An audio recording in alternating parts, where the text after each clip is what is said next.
In one of my previous videos, we had the following situation on the table, and a lot of you guys were suggesting in the comment section that we should actually try to get position for the 9 into the side pocket. Of course, I could do this and it would look like the following. So I'm just playing the 8 ball in here, touch of follow, with a nice angle on the 9 ball, and from here we're playing the 9 ball into the side pocket.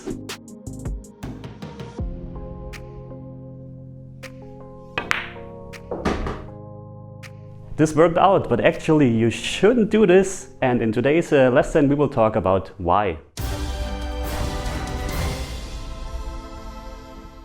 As we just saw in the intro, of course this is possible to getting the 9 into the side pocket, but we had really a pinpoint position on the 9. So again, let's repeat the shot, trying to get a straight in 9.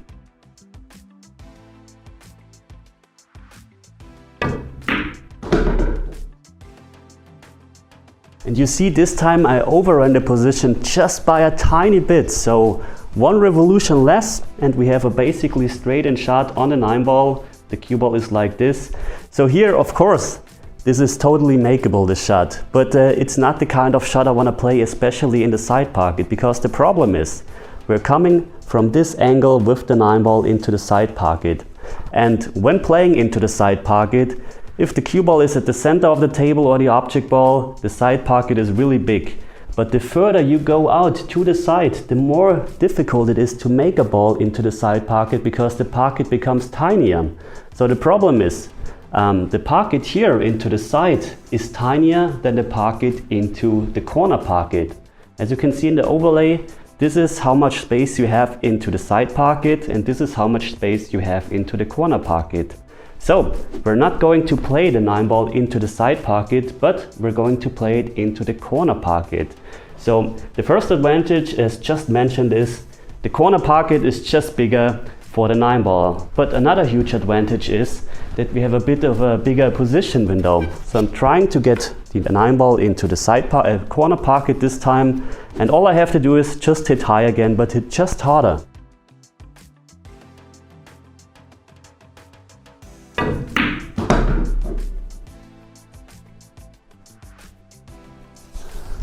And as you can see, we're almost straight. Again, I came a bit too short, but in my opinion, the shot from here into the corner pocket is just much easier than into the side pocket. So imagine the cue ball is even a bit more like this. I think it's still easier. The cue ball is straight, of course, that's perfect, but even if the cue ball travels further, you still have, in my opinion, a very makeable shot into the corner pocket. And even if the cue ball is here, this is still, in my opinion, a very makeable shot, and we really overrun the position by this huge distance. Now imagine we're overrunning the position into the side by this distance, then the cue ball suddenly is here. And here is really a horrible shot. You see, you're really on the 50-yard line, playing it into the side, playing it into the corner, maybe even play the bank. And it's the same if you're coming to short. Cue ball is very close to the rail like this, then we have to decide, do we want to play it long, do we want to play it into the side pocket? So this is really difficult. Of course, some people would argue that, of course, if we're going for the 9 ball into the side, you really have a short distance to travel with the cue ball. And yes, that's true. If you're traveling a short distance with the cue, most of the time it's easier. But not if we're having to get that really precise position compared to this big position window. So this is the advantage if we're going for the 9 ball into the corner pocket. And this is not the only reason why you should avoid the side pockets. Another reason is this, for example. As you can see now, the 7 ball is in front of the side pocket. And yes, from here the side pocket is really huge. But the problem now, if we're going for the side pocket, is the angle that we need. So if we want to go for the side pocket, it would be nice if the cue ball would be somewhere here on this side.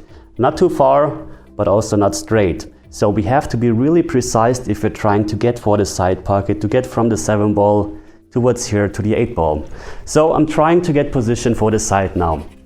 Problem is, as I said, your speed control again has to be very precise. I want to be, let's say, right about here.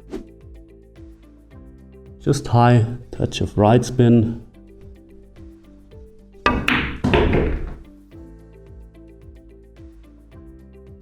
Okay, here I came a bit too short, and as you can see now, it's really horrible because I'm having a really difficult time holding the cue ball for the 8-ball because I just have too much angle. So the cue ball would need to be here. So you really have to be perfect. And even if the cue ball is straight, then you have to do a difficult shot, drawing back, touch of right spin, coming towards here. And the most horrible scenario is if the cue ball is here. So the point that I'm trying to communicate here is that for the side pocket, very often you have to be really precise with your speed control to get the right angle. Because here we have a very difficult shot. If I'm trying to get for the 8-ball, it's not guaranteed that I'm getting the position. I'm trying to do it now by stunning with right spin.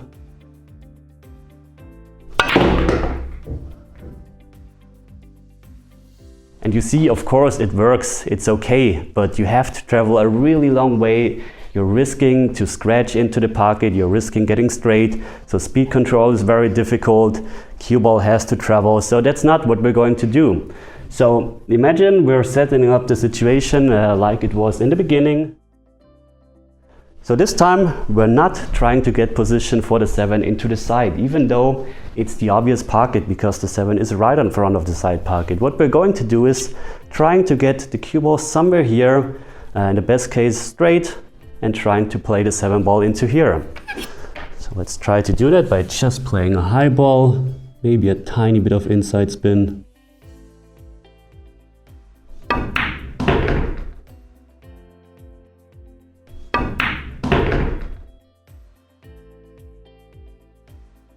Okay, which angle did we get?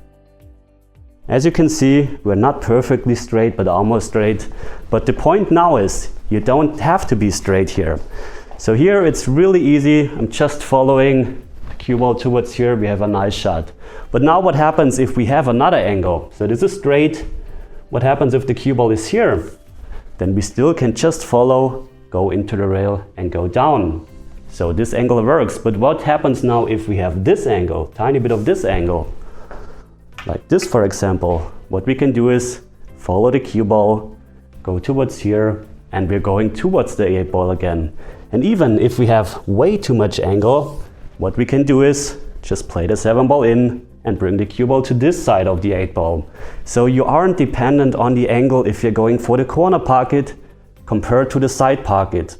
So this is the huge advantage if you're going for corner pockets and avoiding the side pockets. So the next time when you're facing a situation like this, maybe think about not playing into the side, but getting position into the corner pocket. What we're going to do now is, we're leaving the cue ball here just to show you what would happen with the wrong angle. We're going to play the 7-ball in.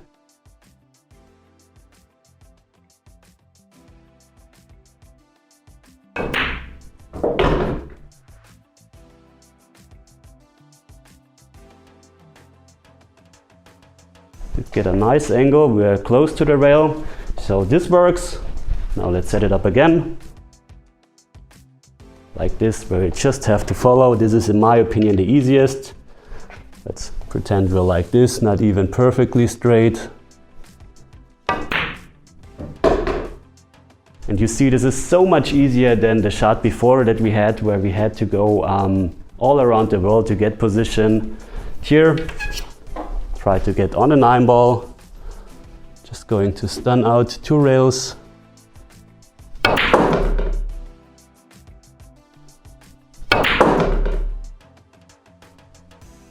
And of course, perfect example here. I could have tried again to get the cue ball just from here towards here, use that side pocket, but again, we have the exact same problem that we had in the beginning. And here, even with this bad angle or a difficult shot, it's still much more easy to make it compared to the side pocket again.